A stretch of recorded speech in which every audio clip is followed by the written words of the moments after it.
ગુજરાતમાં છૂટાછવાયા સ્થળોએ ગાજવીજ સાથે હળવાથી મધ્યમ વરસાદની આગાહી। સુરત અને દક્ષિણ ગુજરાતમાં તાજેતરમાં હવામાનમાં પલટો જોવા મળ્યો, જેમાં વાદળછાયું વાતાવરણ અને હળવાથી મધ્યમ વરસાદની આગાહી કરવામાં આવી છે।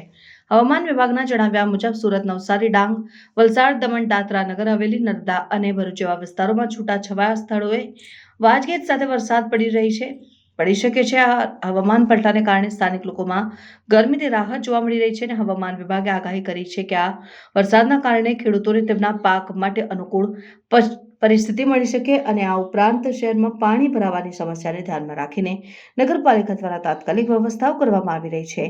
સુરત શહેરમાં સવારથી વાદળછાયું વાતાવરણ જોવા મળ્યું છે, જેનાથી લોકોમાં ઠંડકનો અનુભવ થયો છે અને હવામાન વિભાગે જણાવ્યું કે આગામી દિવસોમાં હળવાથી મધ્યમ વરસાદની શક્યતા છે, તેનાથી ગરમીમાં ઘટાડો થશે અને લોકોને રાહત મળશે। હવામાન પલટાને કારણે દક્ષિણ ગુજરાતના વિસ્તારોમાં તાપમાનમાં ઘટાડો થયો છે।